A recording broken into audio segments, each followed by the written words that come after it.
ये क्या हो रहा है? मुझे नहीं पता। एक रहस्यमयी ट्रेन, परिवार की खुशहाल दुनिया। शाम का समय था, सूरज ढलने को था और हल्की ठंडी हवा चल रही थी। रिया 11 साल अपने छोटे भाई अर्जुन 9 साल के साथ छत पर बैठकर खेल रही थी। उनके माता पिता नीचे चाय पी रहे थे और उनका सबसे छोटा भाई आयुष 2 साल मां की गोद में खेल रहा था। यह एक खुशहाल परिवार था, लेकिन उन्हें नहीं पता था कि उनकी जिंदगी एक रहस्यमयी ट्रेन की वजह से हमेशा के लिए बदलने वाली थी। रिया, अर्जुन, नीचे आओ। हमने एक नई ट्रेन के टिकट बुक किए हैं, पिता ने आवाज लगाई। कौन सी ट्रेन पापा? यह कोई साधारण ट्रेन नहीं है, इसे टाइम एक्सप्रेस कहते हैं और इसका दावा है कि यह हमें अलग अलग समय में ले जा सकती है। रिया और अर्जुन हंसने लगे। Time travel? ये सिर्फ कहानियों में होता है पापा। लेकिन मां ने मुस्कुराकर कहा, चलो देखते हैं। अगर कुछ नहीं भी हुआ तो भी एक मजेदार सफर तो होगा। रहस्यमयी ट्रेन की पहली झलक। अगले दिन पूरा परिवार स्टेशन पर पहुंचा। स्टेशन पर भीड़ बहुत कम थी और वातावरण में एक अजीब सी शांति थी। जब वे टाइम एक्सप्रेस के सामने पहुंचे तो वे चौंक गए। यह ट्रेन बेहद पुरानी दिख रही थी, लेकिन इसकी कोच पर आधुनिक तकनीक के डिजिटल नंबर चमक रहे थे। हर कोच के ऊपर एक साल लिखा था, 1890 विक्टोरियन युग, 1950 पुराने जमाने की दुनिया, 2020 कोरोना महामारी का समय, 2050 भविष्य की दुनिया। पापा, क्या यह असली में हमें टाइम ट्रैवल करा सकती है? अर्जुन ने पूछा। मुझे नहीं पता बेटा, लेकिन हम पता लगाएंगे, पिता ने हंसते हुए कहा। मां ने रिया और आयुष के साथ 2020 वाले डिब्बे में चढ़ने का फैसला किया, जबकि पिता और अर्जुन स्टेशन पर ही रुक गए। सफर की शुरुआत और पहली अजीब घटना। ट्रेन धीरे धीरे चलने लगी।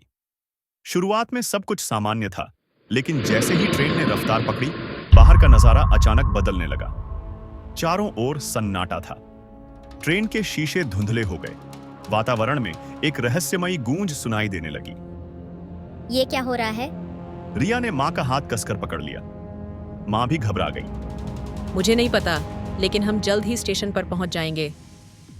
आयुष का अचानक गायब होना। मां आयुष को अपनी गोद में पकड़े हुए थी, लेकिन जैसे ही ट्रेन हल्के से झटके के साथ रुकी, मां ने पानी की बोतल लेने के लिए थोड़ी देर के लिए सिर झुकाया। जैसे ही उन्होंने सिर उठाया, उनका दिल तेजी से धड़कने लगा। आयुष कहाँ गया? रिया ने इधर उधर देखा, सीट के नीचे देखा, खिड़की के पास देखा, लेकिन आयुष कहीं नहीं था। माँ, आयुष गायब हो गया। ट्रेन में बैठे अन्य यात्री हैरानी से उन्हें देखने लगे। आयुष कौन? एक आदमी ने पूछा। मेरा बेटा। मां घबराई हुई थी, लेकिन उस आदमी ने अजीब सी नजरों से उन्हें देखा और कहा, आपके पास कोई बच्चा नहीं था मैडम। मां सन्न रह गई। सच्चाई की तलाश रिया और मां घबराकर ट्रेन के कंडक्टर के पास गईं। मेरा छोटा बेटा गायब हो गया है। मां चिल्लाईं। कंडक्टर ने स्क्रीन पर ट्रेन की सीसीटीवी फुटेज चेक की, लेकिन वहां आयुष कहीं नहीं था। ये कैसे हो सकता है? वह हमारे साथ था।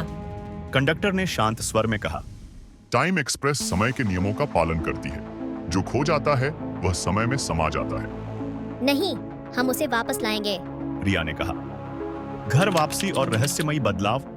जब ट्रेन रुकी, मां और रिया घबराई हुई हालत में बाहर निकली, लेकिन स्टेशन पर पिता और अर्जुन उन्हें अजीब तरह से देख रहे थे। तुम लोग इतनी परेशान क्यों हो? पिता ने पूछा। आयुष गायब हो गया। मां रोते हुए बोली, लेकिन पिता और अर्जुन हैरान रह गए। कौन आयुष? अर्जुन ने पूछा। तुम्हारा छोटा भाई। अर्जुन पीछे हट गया। मुझे कोई छोटा भाई याद नहीं। रिया के शरीर में सिहरन दौड़ गई। आयुष सिर्फ उनके दिमाग में था, या वाकई टाइम एक्सप्रेस ने उसे भुला दिया था?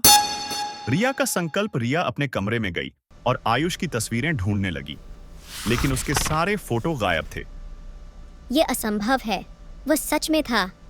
उसने अर्जुन से कहा, अगर हमें इस रहस्य को सुलझाना है तो हमें वापस टाइम एक्सप्रेस में जाना होगा। अर्जुन ने उसकी आंखों में देखा और सिर हिला दिया। मैं तुम्हारे साथ हूँ। अगले एपिसोड में रिया और अर्जुन 13 साल बाद दोबारा टाइम एक्सप्रेस में जाते हैं। अलग अलग सालों में सफर करते हैं। 1985, 2085, 1978। समय का एक अजीब खेल शुरू होता है। क्या तुम एपिसोड 2 भी इसी तरह विस्तार से चाहते हो?